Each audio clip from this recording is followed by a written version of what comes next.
ABA is really typically done in these very controlled and contrived settings, right? A lot of times it's like each kid has their own room and their own table. And that can be really great for, acquiring certain skills, right? That's not, it's not to say that that's not effective for some things, but when we're talking about the purpose of ABA, right? Our goal is to, get these kids out of this really intensive service and into naturalistic contexts like educational settings. And so when we have these really contrived and controlled contexts, it can be hard to really target those skills that support generalization or support moving into those naturalistic settings. And so I think, if we want a kid to go to a pre-K, we need to provide them with the context and teach them how to, teach them these skills in the context of a pre-K, right? Otherwise, there's just too much of a gap between what we're teaching here and where they're going, right? So I'm really just trying to kind of bridge that gap between, what we're doing here with ABA, which is this, intensive service. It's one-to-one, right? And that can be very different than a school context where it's one teacher with maybe an aide and a whole class full of students, right? And so I want to kind of bridge that gap a little bit.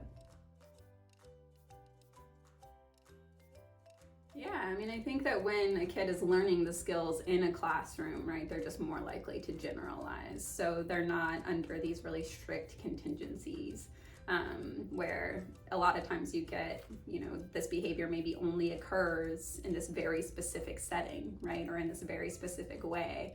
And so then when you try to do it with a peer, or you try to do it in play, or you try to do it during circle time, right, at school, it doesn't happen, right? So that's really the entire idea of generalization. I think it also really creates these more natural peer opportunities where when you're in a classroom setting, right, you're not just having to bring in another kid and try to run a goal, right? You have all of these really, natural opportunities either through play or, through an arts or crafts activity or circle time to interact with their peers in a way that's not so contrived. And I think that's really what we're looking for here, is looking for skills that are going to show up when they get to school, right?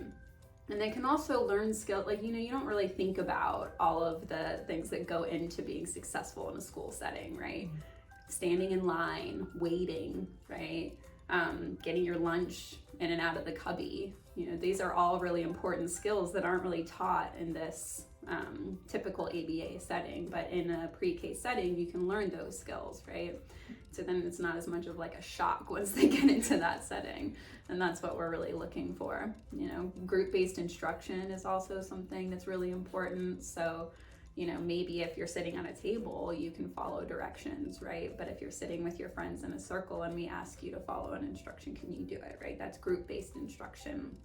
And these are things that are easier to do in a pre-K setting.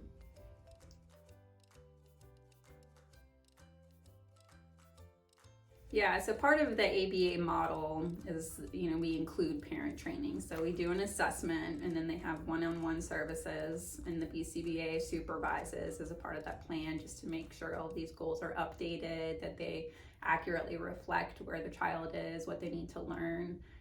But we don't want it to stop here, right? We want these skills, again, to be occurring at home, in community settings. A lot of times parents don't really know what they can be doing differently in the home. They might experience challenges with everything from their child getting dressed to other, self-care like showering, bathing. There might be feeding challenges, right? And so the idea of parent training is, again, trying to bridge that gap between what's happening here and what's happening at home. A parent would come in and they would have the opportunity to observe in the classroom if they wanted to. We can also just do one-to-one meetings where we're going over some of the principles of ABA, some of the concepts, and teaching different strategies that can be used in the home. Sometimes we do this parent training in the home. At times I've gone to the home and just kind of seeing what's going on, and then you can observe firsthand what the challenges are, where the breakdowns are happening, and come up with interventions that we can then teach the parents how to implement.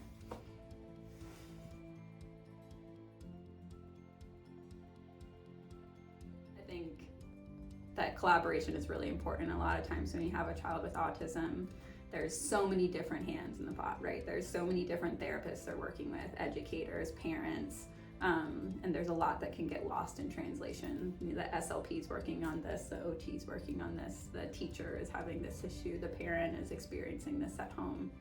And so being in a setting like Therapy Smarts where you have OTs, PTs, speech therapists, the BCBAs all here in the same space allows us to really collaborate more effectively, I think.